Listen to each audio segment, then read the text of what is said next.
Chapter 23. Castigir. The last time MacLeod had seen him was in the Zulu Wars of 1879, when the black Africans followed the example of their red-skinned brothers in America and told the white man to get the hell out. The Zulus were more successful than the Sioux because of their superior numbers and well-trained troops, but only in the short run. In the long run, only death or taxes sent the white man back to where he came from.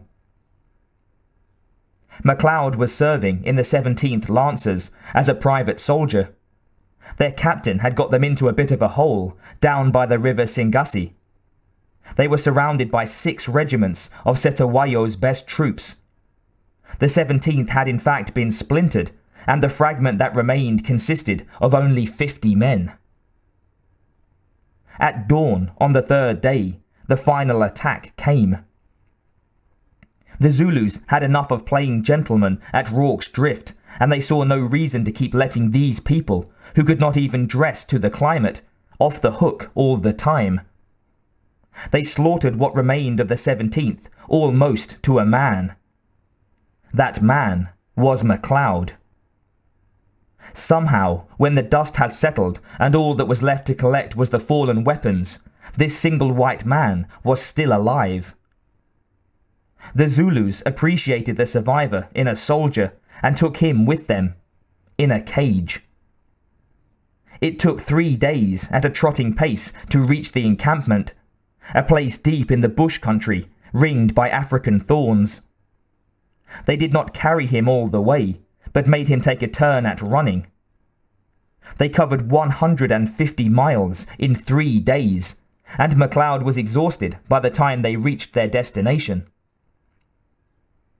That night, as he lay in his cage trying to get some sleep, the camp reverberated with the sounds of a victory dance.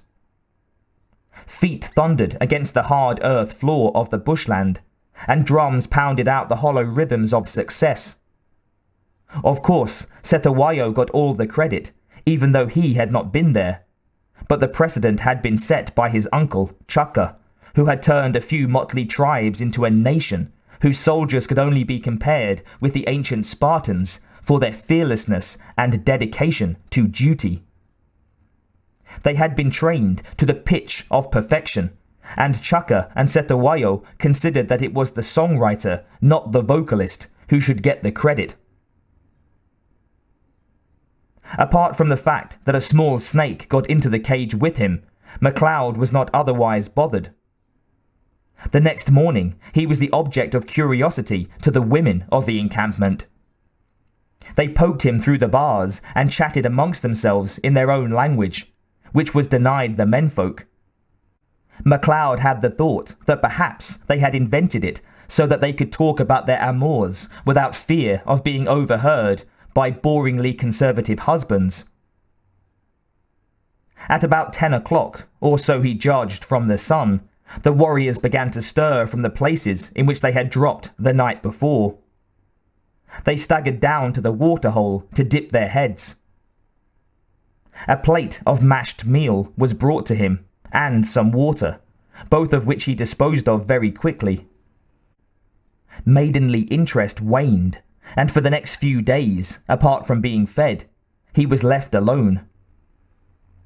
The sun beat down.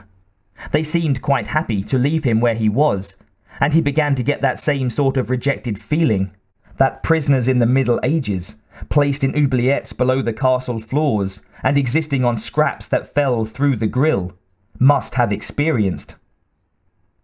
He started to yell at them and rattle the wooden bars. They stopped, looked at him in astonishment, shook their heads, and carried on whatever they had been doing before they were interrupted. When the sun was going down one evening and filling the sky with red dust, a tall man came to stare into the cage at him. "Who the hell are you?"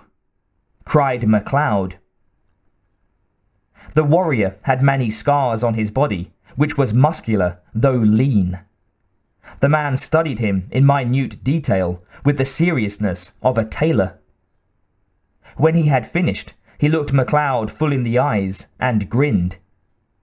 He pointed to himself, then the Scot, and hooked his two forefingers together, then nodded. MacLeod realized what was going to happen. They had been fattening him up for single combat with this tall warrior. Fair enough, that was fine. He would take the man apart. Then perhaps they would let him out of the damned cage. "Think you're going to win?" The voice startled him, not because it spoke in English, but because it was familiar. A warrior, replete with plumes, stood leaning on his cage, arms folded, looking in. "Castigear! Is that you underneath all that pomp?"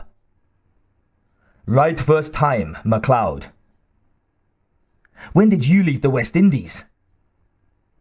"Just as soon as I could. Didn't take all that working in the field. Too much sweat. How about you?" "Well, I spent most of my time in London since the 1800s, except for a holiday with Wellington, on the continent." The civilities over, Castigear said, "You're in a lot of trouble this time." "How do you mean?" "That Zulu. He's one of us."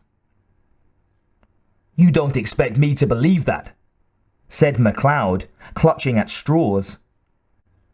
"Two people from the same tribe, when there are only a handful of immortals on this earth." Castigear grinned. "You're forgetting. I don't come from down here. I was born in Ethiopia. Africa's a big place. He's one of us, all right. I've seen him in battle." "Fine.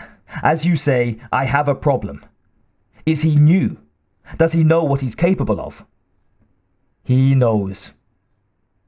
"How can you be so sure?" "He fights all of Setawayo's single combats, and while he uses a broad axe, his adversaries are always given spears. You can't decapitate a man with a spear." "You're right. I'm in a lot of trouble." "Thought I'd warn you what you were up against." "Thanks."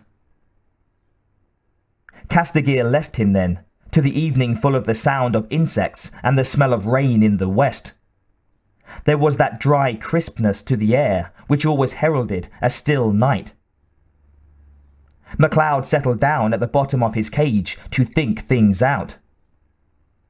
He supposed he should have asked Castigear what he was doing here, but he guessed the black man was getting a bit of his own back, chasing the white man. That night, MacLeod worked at the thongs that bound the cage bars together, gnawing at them with his teeth. His one thought now was to get out and make a run for it. All night he worked at the leathers, biting through them piece by piece, until, as the sun came up, he managed to work one of the bars loose. He pushed it aside and began to ease his thin frame through the gap. All around were sleeping forms of those who had not bothered to go into their huts, but preferred their airy doorways. Some of them were children, usually the first awake, and here or there a body or two was starting to stir in the early heat. Chickens were beginning to peck at the hard earth, making noises around the sleepers. The large red disk of the sun crept gradually upwards over the edge of the plain. Ragged trees could be seen being stripped of bark by elephant half a mile away. He made his way towards these yellow fever trees, hoping to put the herd between him and the sight of the village. MacLeod had not gone more than a dozen steps before a 5-year-old voice called to him to come and play. He tried to quieten the child by waving his hands and smiling at it, but the youngster was eager and trotted towards MacLeod, at the same time shouting to its friends to come and play with the man from the cage. Soon, mothers were awakened, then fathers, and as MacLeod raced around the encampment, the whole Zulu nation opened its eyes, jumped to its feet, and formed an impassable black maze, within which MacLeod was trapped. They led him back to his cage, not in anger, but laughing and joking. They thought the whole episode, ending with MacLeod running around like a headless chicken, was hilarious. The Zulu have a wonderful sense of humour. When they saw the chewed bonds, they told him cheerfully that since he had already had his breakfast, he would not need any more before the fight that day. Castigir came to see him. "Bad luck," he said, shaking his head. "There won't be another chance." "Thanks for telling me," said MacLeod. "In plenty of time." "Is it my fault you're in a cage?" "No." "Good. At least you gave them some amusement before... Well, let's hope for the best. If you win, they'll let you go." "They will?" "Yes. But your chances of winning are pretty slim, you must admit." "You're right," said MacLeod, slipping back into his despondency again. They came for him at 2 o'clock that afternoon, just after the sun had passed the vertical. It was tremendously hot. The Zulu audience, which stretched back, wave on wave, sat in the shade of temporarily erected sunscreens.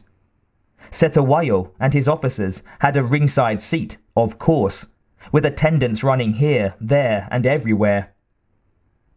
MacLeod, on seeing the mild-looking king, had to remind himself that this man had marched regiments of Zulus over the edges of cliffs, letting them fall to their deaths, simply to prove their loyalty to him. This was not a man to take at face value. The drums were being pounded, as usual, and MacLeod was led to the centre of the area they had marked out, and, as Castigir had warned him to expect, an assegai was thrust into his hands. He took the long-bladed, short-handled spear, invention of Setawayo's uncle Chaka, and tested its cutting edge with his finger. It was not sharp. The weapon was designed for close combat thrusting and stabbing, not cutting. The drums reached a feverish pitch, and the tall, lithe man MacLeod had seen the day before leapt into the ring and began dancing around him. There was a thunderous roar of appreciation from the crowd. This was their champion, and their champion carried a kind of heavy-handled knife with a moon-shaped double blade, a form of axe. MacLeod waited for his opponent to come to him, but the other man was not ready for him yet.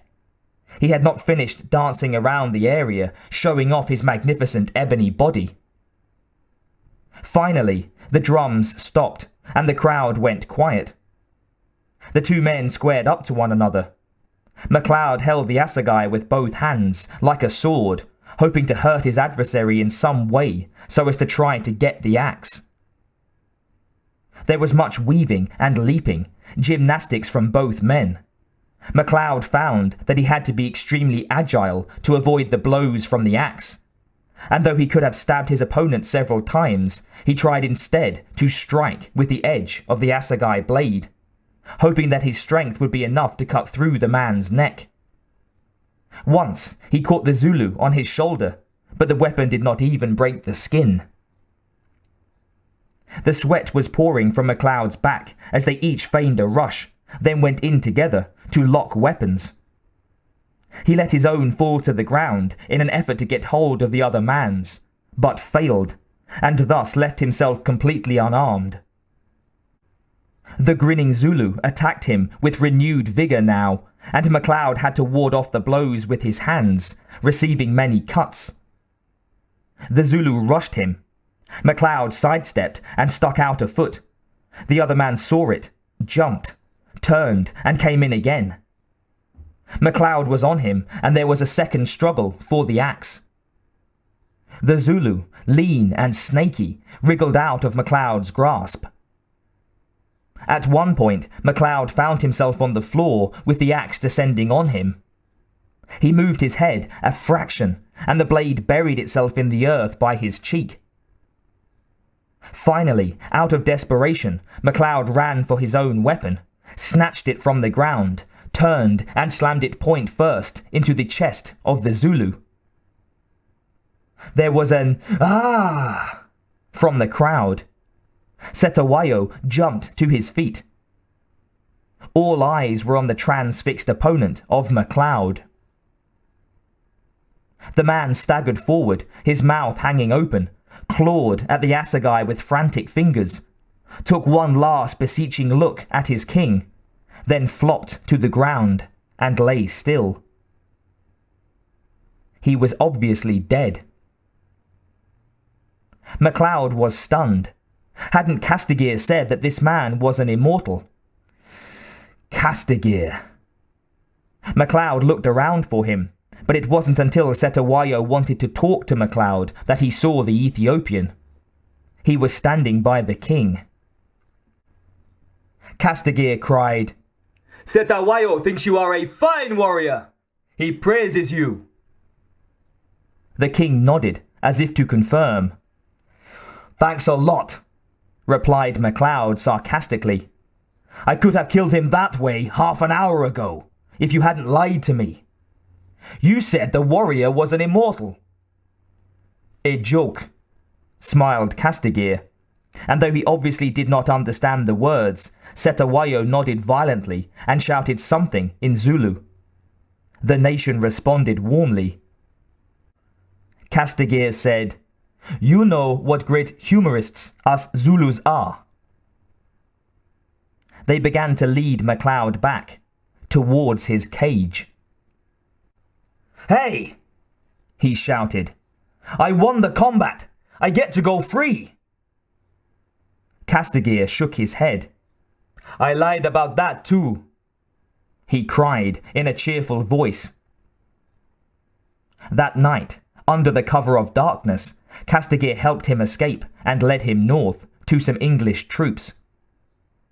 That was the last time MacLeod had seen him, until the incident on the New York subway.